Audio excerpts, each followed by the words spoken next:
Now, I'm not really big on New Year's resolutions, but I am when it comes to hunting. And so what I really like about the new year is that there's plenty of time to change your hunt for the better this season. In fact, you know, if you're experiencing average results in your hunting, what you do in the off season can really significantly transform your hunting success, level of success, and your experience this fall. And really, it's you know, I think a lot of people wait till the end. You know, they wait till August, September, especially October, and they start thinking about hunting at that time. But there's so much you can do leading up to that to make you a really good hunter in the off season and really give yourself a chance at a higher level of success this fall. And let's just kick right into it. Number one, I think scouting can be overwhelming. And what I mean by that is, used to be some buddies would go down to the Shawnee State Forest in Ohio, 65,000 acres. Let's take 3 or 4 weekends. Let's plan this out. We're going to scout, walk, hike, even to the point where it's physically demanding for a weekend, let alone getting down there away from family for a weekend and really scouring thousands of acres to look for a good spot. I always recommend, especially when scouting public land, scouting a new private parcel, that you study aerial photos a lot. You should put a lot more time into aerial photos almost than walking, because walking is just verifying what you've already found. I'm looking for change in habitat, access points where I can get away from, where I can get deeper into the woods, changes of elevation, changes of water versus high ground, upland, cuttings, timber cuttings, especially down in some of these big national forest or state forest areas, looking for those new cuttings, those cuttings that are 1 to 3 years old. And then kind of hunt them like a cornfield, where you're looking for the best habitat and cover adjacent, remote location, where you can expect to hunt morning buck cruising during the rut, during these locations and bedding areas, and then traveling to that food source in the evening, areas you can ambush them, so that you can assemble those stand locations from the air potentially before you even step foot in the woods. So that instead of spending 4 weekends traveling to a distant land and just looking at it and saying, boy, this isn't even possible, you're really looking at it to begin with and saying, you know what, I'm going to spend this amount of time looking at these aerial photos, diagrams, narrow it down to 5 or 6 spots that you want to scout, go in there like a tactician, see what's there, look for old sign, and get out of there. Maybe spend a Saturday, maybe a Saturday and a Sunday doing that, and then you're ready to go for hunting season. Really, it doesn't take much more than that. It's about scouting smarter, more efficiently, not more. And that leads to a lot of things in life, but especially deer hunting, and that leads us to number 10 point on here we'll talk about later. Number 2, I'm looking for, when I'm scouting, whether it's private or public land, old sign. You're really not focusing on what happened last year, even this year. You're looking at what has been established in that area. I talked about establishing historical sign or scouting historical sign, looking for that in aerial photos and topos and when you're out in the woods. And I talked about that long ago. That historical sign is worth a lot more than current sign. So when you can see that a history of bucks have been using that area in a particular way, and it matches what you've been seeing in the aerials and what you're assuming from the couch, then that's a really good thing. So look for a collection of old sign in these locations and you'll be on the right track. Access strategy. Once you find these great locations to hunt, once you find that old sign priority and you've established that, you say this area is a good area because of this, now establish your access plan. Access plan meaning that you should have more than one way in and out to most of these locations, because you want to be able to get in one way in the morning, maybe go out in the evening a different way. And I know my access plan on the properties around here, we go in and out multiple ways, almost in every different stand. A lot of it has to do where we think the deer are. So a lot of people are just going to a stand, they're not thinking about much other than where you blow your wind when you get to the stand, and you're not worrying about what you're blowing out on the way there.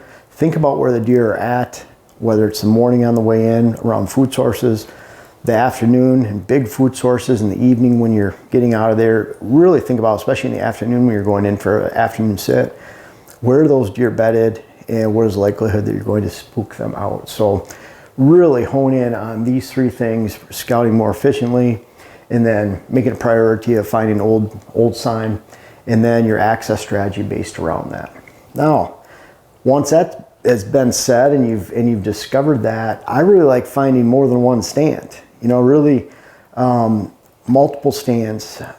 We have on most like 40-acre parcel, when I look at it for a client, we're establishing typically 9 to 12 stands right around there. That way there's access points for morning, evening stand locations, really separating out those. This is a morning stand, this is an evening stand. And then also, how can I get in and out? But when you have those multiple stand locations, it allows you to take care of every different wind. You know, most spots that I find even on public land, where I might be hunting a funnel through the swamp, typically you can come in and out 2 different ways, but most of the time you can have at least 2 stands, possibly 3 for a given area. I call those complementary stands. I use those on even private land, where I'm looking at a given movement. I might have 2, 3, 4 stands that relate to that movement that allow me to get in for morning, evening hunting, and a variety of winds. And that way, if there's a buck in that area, I can just keep chipping away at them on the outside of that movement and eventually get a chance. So really think about multiple stands. You hear a lot of people say, well, my stand is this, or my stand doesn't, I can't hunt this stand with this wind. And that's why you need several stands, and it'll help you up your game, especially when the conditions are really good to get in there and hunt. Now, get in shape. I'm guilty of this one, and you know, it's crazy. That's just non-hunters. That's a big thing for people, is just to say, well, I need to get in shape this year. But when it comes to hunting, even just walking around the neighborhood, hiking, I'm not talking about hitting the gym and spending 5 days per week there and neglecting your family and friends and other opportunities at life. I'm just saying, make it so that when you're walking into a stand, you're climbing into that stand, you feel comfortable. I can honestly say that every year I'm on client properties, I'm walking a lot, and there's just that little lull in September and October to where I'm starting to hit those stands the end of October, November, especially with some of the climbs we have. And I feel in a lot better shape in mid-December than I do in late October a lot of the time. And I'd rather hit that season just at that level. And really what it boils down to is I'm not going to the gym or lifting weights or anything, sit-ups, push-ups. I'm just hiking, especially in the hills, climbing up those stands. And that's the level I want to be at in late October, not mid-December. So think about that. We have plenty of time. Master the weather. Once you've established your scouting priority of old sign and accessing multiple stands, then it comes down to making smart decisions. And again, HuntCast that we developed, HuntCast 2.0, that I helped develop and infuse my weather algorithm into for the HuntWise app, that's looking at, you're taking out 60% of the bad days, you know, the high wind days, extreme weather, the boring days, and you're taking those days out, and then those remaining 40% days you're really looking at and assigning values to which portions of the weather give you the most influence and the best chance of getting a stand. And so you're eliminating a large portion of days and narrowing it down to just a handful of days or a given 2 or 3 week period that are the best days to hunt. And we'll talk about that in a little bit. But you can use these weather techniques in scouting. It's great for summer scouting, all the way from right now during the midwinter through spring, summer scouting, and early season. Watching these deer get on their feet and saying, yeah, this is a good weather day. You go out, drive around the neighborhood, you see a lot of deer and they're actually moving. So it's something that you can actually practice with and enjoy in the off season, really building up to it. And then you'll build a trust factor. You can look at it like, I think some people look at it and say, hey, it didn't work for me. Well, you still have to choose the right stand based on the right sign, based on the right access, based on the right time of year. There's a lot of other decisions to make first. And then the weather tells you which day of the week or which 2 or 3 days of the week will give you your best opportunity by far over some of those low value days. Master your weapon. And this is something that, you know, even as someone, I've shot archery professionally in the past. I've shot archery for many years, going back to 1985. And I still find that I need to be on my game. This year I shot a lot. I still made mistakes. But imagine if I was not shooting a lot and I wasn't practicing a lot, I wasn't switching bows and really pushing myself, then those mistakes would have been magnified. And whether it's a gun, crossbow, bow, we have plenty of time. Just kind of like getting in shape. You have all year. It's an easy one, you know, obvious one, but there's so many people that wait till August, September to start using the weapon and shooting. And it's really not too late at that point, but you're far better off if you get into that months in advance instead of weeks in advance. Number 8, use a safety harness and a lifeline.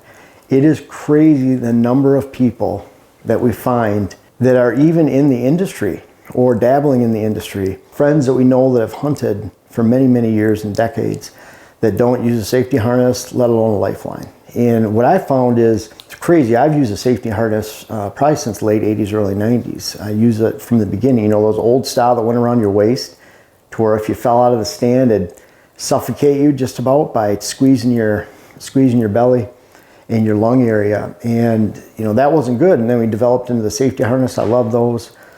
But the lifelines, I didn't start using until about 7-8 years ago, and Dante and Jake started climbing into trees, and then certainly Diane. We made it a priority then, and I look back thinking, now I feel naked if I, for some reason, don't have a lifeline in a tree. And then at the same time, I look back and say, man, I should have had this all along. I remember there was someone on the Michigan Sportsman that he would advocate using a safety line all the time and how to build it. And I'd always just kind of ignore those posts back in, 2002, 2005, whatever it was. And boy, I should have been paying attention, because very important to do a really low investment for safety and making sure you come back home to your loved ones after a great hunt. Number 9, this is an interesting one. Quit making excuses. There's a lot of great hunting ground out there. If you wait till September to find a spot to hunt, then you kind of get what you deserve. But if you plan ahead, whether you're traveling an hour to 2 hours to find some public land, or you're knocking on doors, you have a lot of time starting right now. Make it a priority this year. Change it up. And really look at saying, I'm going to find a great place to hunt. I'm not going to make excuses come fall that I'm not seeing any deer, the neighbors are spooking deer, whatever it is. Just find a new spot to hunt. And what you'll find is, especially if you're doing that with friends or family, it's a lot of fun. So looking for a spot to hunt in the off season, it's a great activity for you to spend with your friends, your family, and really helps you get on your game many, many months in advance, as opposed to waiting to the last second and always doing what you've always done, getting the exact same results that you've always had. Number 10, stay on the couch. So many people out there think more time in the woods is better when it comes to success. It might be better for your spirit, it might be better for relaxation, for reducing stress. But at the same time, when it comes to deer hunting and being successful, you'll find the most successful hunters in the country that actually are out there, do it yourself, and hitting the woods. You'll find that they're being successful by managing their sits, not pushing their sits, and making sure when that they go to the woods that they have a good chance of shooting a buck, or a good chance of shooting a doe, a deer in general, whatever it might be, whatever your goals are. But you'll find that less is more when it comes to consistently filling your tag and having a great hunt this fall. So there's 10 things you can work on, right now. By the time you guys see this, probably early February, end of January sometime. And we still have so much time left. And when you think about it, it does pass fast. I was thinking about it with videos we were shooting yesterday, the day before. By the time we get into the end of February, there's only 6 more months till deer seasons are coming around again.